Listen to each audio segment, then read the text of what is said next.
Today we'll rank every naval doctrine on HoI4 so that you know which one to pick and which one to definitely avoid. And of course, first off we have to talk about the basic doctrines, the grand doctrines. One of the more important things are the base unlocks. Most of the milestones are a little bit harder to get, especially, you know, carriers and capital ships. Unless you play for 20 years, pretty much only the US and UK, maybe Japan will get these. And by the time that you get them, you probably don't need 20% strike force org loss. The second most important thing are the spirits that you unlock with them, but most of the interesting spirits you can also unlock other ways. With that, we are gonna look at Fleet in Being, and, well, it gives us org on battleships and capital ship armor, as well as with the screens we get more naval AA attack. Can you guess where it goes?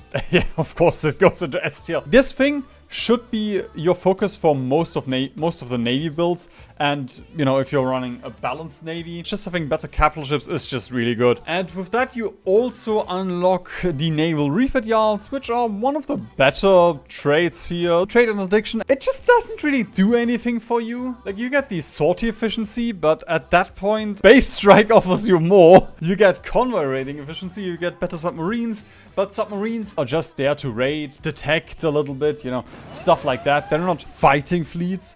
And at that point, you're just harassing the enemy, which means if you're not that interested in fighting the allies, if you just want to be annoying with very few dockyards, then trade interdiction is relatively good. And one upside of trade interdiction that no other doctrine has: if you get trade interdiction, you can immediately spec into selective engagement, which is by far the best spirit that you can get. Minus 10% visibility on your entire navy is insane. This spirit is so good that I'm gonna spoil it. You will pick patrol boats in 95% of your games. I'd say like 85. Selective engagement is really good. Getting it 100 Navy XP earlier can be useful. The main issue is just that it's getting outclassed when you fight other navies, especially because base strike is good for having carriers, but also not having any ships at all. Let's say you're Switzerland and you know you can't build any boats, but you want to support Germany, then you can pick base strike and you can spam out naval bombers, and then with the 40% port strikes, you can just deal a lot more damage, a lot more efficiently. Even outside of that, base strike is still kind of good if you are interested in building a more carrier-focused navy. So between those two is usually your pick. One cool thing about base strike is also you get night fighting and you get naval reform, which is kind of neat. Getting 10% more mastery gain is actually kind of useful. Once we take a look at the submarine tech, there are a couple of definite winners, but first we're gonna take a look at the wolf packs, which are actually kind of good. You get retreat speed and more submarine org, plus we get more surface detection and raiding efficiency, the additional HP, so your submarines will be a little bit harder to kill. More annoying? Okay, annoying is the wrong word, because there are definitely winners when it comes to winning the annoying award, but they are harder to kill. If you're only interested in being a rat without investing in special projects, then wolf packs are kinda good. I personally don't really see the point with fleet operations. Kind of a middle pack between wolf packs and capital hunters. One thing that's nice is you get a lot of surface detection. Yeah, that's kind of it. I don't know, maybe I'm missing something with fleet operations, but that might actually be a C tier, because in what situation is this useful? I'm not a coward. Make fun of me in the comments if I missed something about fleet operations, but I'm not a coward, I stand by my opinions. Otherwise, what's the point if I just say, well, this doctrine might be good in certain situations? No, doctrines are either good or they're bad. This is a boolean. Capital hunters, they are not an A tier. That's a disservice to them, because they're actually an A+ tier. You get the less torpedo reveal chance immediately, the submarine speed while retreating, and sub visibility, but it's the capstone, so that's a little bit hard to get. This is your best submarine doctrine by far if you're not interested in special projects. Coastal defense, I'm gonna be honest, I don't give a shit. It's straight up just outclassed by fleet operations. I guess it gives you sub visibility, which makes it a little bit better. Granted, I also don't think midget submarines are that great. That's a lot of investment for things that die in one hit. But I've heard that some people swear by them, so I'm just gonna put it into F tier. We still have long-range submarines to talk about. And genuinely, this thing is worth it to get. If you're interested in using submarines, then you should just get the special project for it, because getting the speed buffs on the good submarines, getting the torpedo attack, the visibility, all around really good buffs for your submarines, I'm gonna give it an S tier. Mine laying. This doctrine buffs your destroyers and is the only submarine doctrine that buffs other ships other than the submarines. You get 10% light attack. Right now we're in a meta where light attack destroyers are the meta, so in this meta, this makes your meta destroyers more meta. I kind of have to do it. I have to do it. There we go. I think that tier is perfect for coastal mine laying. We might get other doctrines into this tier. We'll see. Maybe someone else will join this tier. Let's move on to the screens. Convoy escort. That's fine. Convoy escort is just good if you have pretty much no navy. You just want to protect a couple of your convoys and the enemy has a lot of navy. Let's say you're playing, I don't know, Australia, and you're importing all of your rubber from Indonesia. You conquered Indonesia. The allies are raiding you there. So then convoy escort, if you have just a couple of convoys, is probably the doctrine that's gonna give you the most benefit there. Integrated operations, on the other hand, I already talked about the meta of destroyer meta right now. Yeah, you don't really do anything, do you? I mean, there's a couple of neat things there, but like, do I really care about giving my destroyers 5 orc when I could give them 20% post torpedo attack and 20 orc, as well as my entire navy 25% night aim attack? Hunter killer groups, same thing, is a little bit boring. It does give you fleet coordination, which is kind of cool, but I'm just gonna put it into C tier because it does pretty much the same thing that torpedo primacy does, except for, as I mentioned, you get the additional fleet coordination, but this gives me bigger number, and bigger number is more fun than getting coordination, even though coordination is kind of useful, but this gives me bigger number, so bigger number is better. And because of that, we're gonna put torpedo primacy into A tier. You get the 25% night attack immediately, plus you get the additional detection if you are being raided. You make your heavy cruisers stronger, you make your destroyer stronger. With the AA cruisers in single player, honestly, never bother with it. But it is kinda neat. Like, you get naval AA attack, which can be useful if the enemy has a lot of naval bombers. You also give your destroyers 20% light attack, which is kinda neat. So it's kinda good. It's just, you know, it's, as the name implies, it is a very anti-aircraft focused. Now, screen support focus. The one guy that really likes support ships, I'm sorry, this is not the channel for you. You make your support ships slightly better. Like, not a lot better. You make them slightly better. I mean, if you need the range, you can pick it. I could make a ranged here.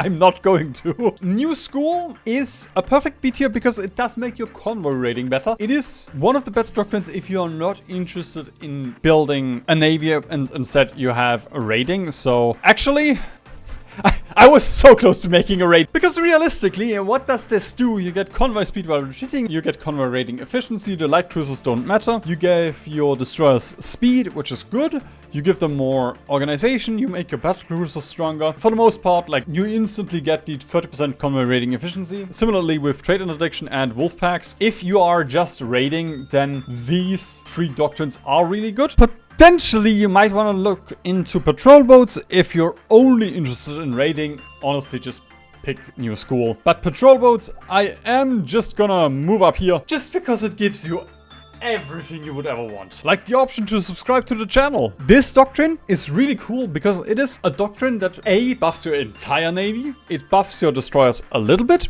and it buffs stuff outside of your navy, which is the dockyard output and invasion defense. Plus you get 20% fleet speed while retreating, and destroyers surface visibility, organization, and the most important thing, as I mentioned, you also get selective engagement from patrol boats, and that alone makes patrol boats an S tier. Moving on to the carrier battle groups. Well, it gives us port strikes. That alone, I can't put it below A tier. Once again, even if you're not interested in building any boats, any carriers, then this does offer you something. Especially because it gives you this immediately. Like, you don't even have to invest or get mastery from carrier somehow. You just get the 20% port strikes for the 100 Navy XP. I personally do not think that floating airfields is that great. Sort efficiency is neat, carrier overcrowding is neat. Your carriers are very expensive. This doesn't really protect your carriers. Now, the escort carrier support. It